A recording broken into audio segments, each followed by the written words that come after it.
In digital Marathi, जनतेच्या हक्काचं व्यासपीठ। काही दिवसांपूर्वी चिपळूण येथे तयार होत असलेला उड्डाणपूल अचानक कोसळला। या उड्डाणपुलाचे काम उल्हासनगर शहरातील ईगल इन्फ्रा इंडिया लिमिटेड या कंपनीला देण्यात आले होते। याच वादग्रस्त कंपनीची उल्हासनगर शहरात देखील कोट्यावधीची कामे सुरू असून ती कामे तात्काळ रद्द करावी अशी मागणी महाराष्ट्र नवनिर्माण सेनेचे ठाणे जिल्हाध्यक्ष अविनाश जाधव यांनी उल्हासनगर महापालिका आयुक्तांना केली आहे। तसेच यासाठी मनसेने उल्हासनगर महापालिकेला 7 दिवसांचा अल्टिमेटम दिला असून त्यानंतर खळखट्याक आंदोलन करण्यात येणार असल्याचे देखील त्यांनी स्पष्ट केले।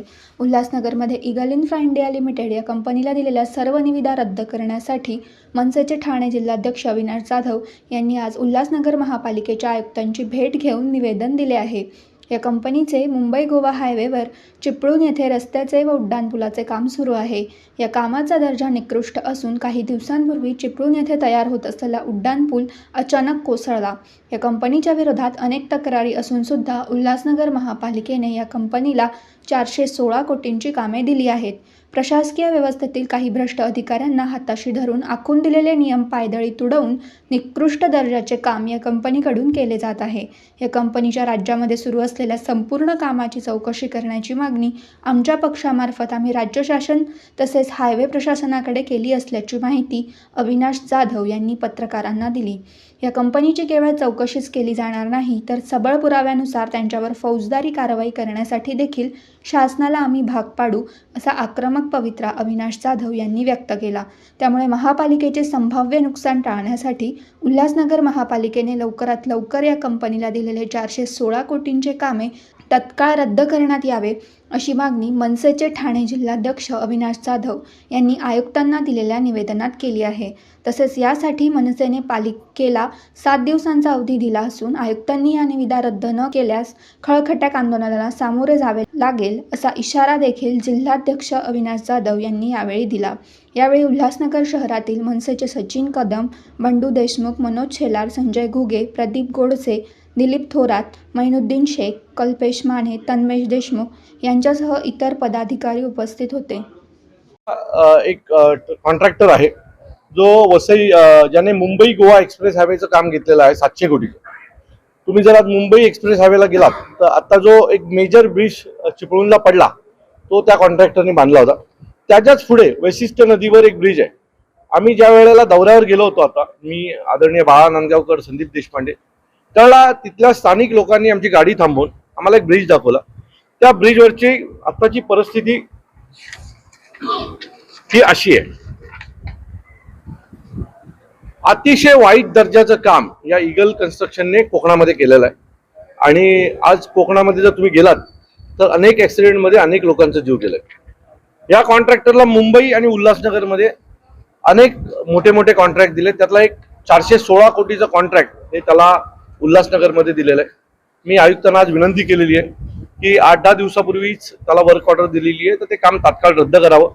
एखादा माणूस ज्यावेळेला आपल्याला कळतं की हा चुकीचं काम करतोय, तो अशा माणसाला आपण आपल्या शहरातले 400 कोटीचं काम द्यावं का याचा विचार आयुक्तांनी एकदा करावा अशी मी त्यांना विनंती केली आहे। याच्या आधी देखील उल्हासनगरमध्ये या ईगल कन्स्ट्रक्शनने वेगवेगळ्या नावांवर, म्हणजे ईगल नावावर नाही तर वेगवेगळ्या नावांवर कामं केलेली आहेत। एका कामात त्याला तो ज्या कंपनीवर काम करत होता त्या कंपनीला ब्लॅकलिस्ट केलेलं आहे।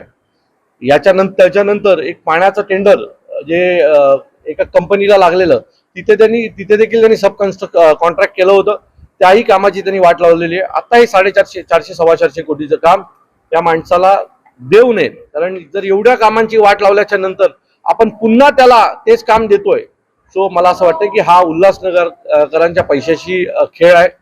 आयुक्तांना मी सांगितलेलं आहे की गुरुवारपर्यंत तुम्ही ते टेंडर प्रोसेसिंग रद्द करण्याची जी काय प्रक्रिया आहे ती करा, नाहीतर शुक्रवारपासून आमची मुलं महाराष्ट्र सैनिक रस्त्यावर उतरून हे काम बंद करतील। सोमवारपर्यंत याच्यात कुठलाही निर्णय आला नाही तर सोमवारी मी स्वतः आयुक्तांच्या केबिनमध्ये येऊन धरणं आंदोलन करेन। आज श्री अविनाश जाधव महाराष्ट्र नवनिर्माण सेनेचे नेते आहेत, तर ते त्यांच्या सहकाऱ्यांसह या ठिकाणी आलेले होते। यापूर्वी त्यांनी महापालिकेला एक पत्र दिलेलं आहे। आपण अमृत योजनेअंतर्गत जी ड्रेनेज स्कीम्स राबवत आहोत आपल्या शहरामध्ये, तर त्यास त्यांनी आक्षेप घेतलेला आहे. त्यांचं म्हणणं आहे की चिपळूण येथे एक ईगल कंपनी जी आहे त्यांच्या मार्फत एक ब्रिज बांधला जात होता आणि त्याचं काम निकृष्ट होतं आणि तो मध्ये कोसळलेला आहे आणि त्यामुळे तो इथं सुद्धा त्याला कॉन्ट्रॅक्ट देऊ नये अशा प्रकारची त्यांची मागणी आहे. त्याबाबत मी त्यांच्याशी चर्चा केली. ऍक्च्युली त्यांचं मागं पत्र आल्यानंतर आम्ही सदर ठेकेदाराला आमच्याकडे इथं बोलवलेलं होतं.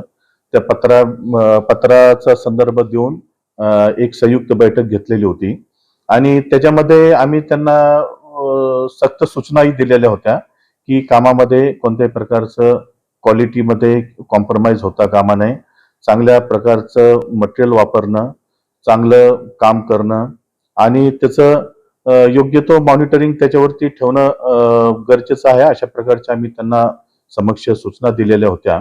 त्यानंतर माझे जे अधिकारी कर्मचारी आहेत त्यांना सुद्धा त्यांची सुद्धा मी त्यावरती नेमणूक केलेली आहे. त्यासाठी एक स्वतंत्र डेप्युटी इंजिनियरची त्यावरती नेमणूक केलेली आहे. प्लस काही इतर जे ज्युनियर इंजिनियर वगैरे आहेत त्यांना सुद्धा आम्ही तिथं नेमणूक केलेली आहे. तसंच आमचे जे कन्सल्टंट आहे त्यांना सुद्धा मी त्याचं मॉनिटरिंग वाढवायची सूचना दिलेली आहे. त्याप्रमाणे ह्या सर्व स्तरावरती त्याचं मॉनिटरिंग केलं जात आहे.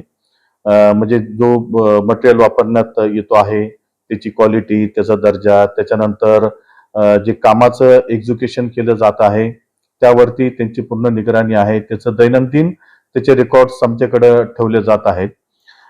त्यामुळं आम्ही ही जी सगळी कॉन्ट्रॅक्टर नेमणुकीची जी प्रक्रिया होती ती टेंडर प्रक्रियेद्वारे करण्यात आलेली होती आणि त्यामध्ये त्यांचं टेंडर आलेलं होतं आणि त्याप्रमाणे त्यांची नेमणूक केलेली आहे. हे मी श्री अविनाश जाधव आणि त्यांच्या कार्यकर्त्यांना सांगितलेलं आहे आणि त्यांना जी पूर्ण प्रोसिजर आहे ती सांगितलेली आहे. प्लस आम्ही जे दक्षता त्या ठिकाणी घेत आहोत ते आम्ही त्यांना अवगत केलेलं आहे. आपली सगळी प्रोसिजर त्यांना सांगितलेली आहे तर त्याची नेमणूक कशी झालेली आहे आणि प्लस त्यांनी काही मुद्दे उपस्थित केलेले होते की यापूर्वी सुद्धा त्यांना ब्लॅक लिस्टिंग केलेलं आहे वगैरे असं त्यांचं म्हणणं होतं. मी माझ्या अधिकाऱ्यांना सांगितलेलं आहे की असं कुठं काही त्यांना ब्लॅक लिस्टिंग केलेलं आहे आपल्या महापालिकेमध्ये तर त्याची तपासणी करा आणि त्याप्रमाणे आम्ही जे काही योग्य कारवाई करणं गरजेचं आहे तो आम्ही निश्चित करू.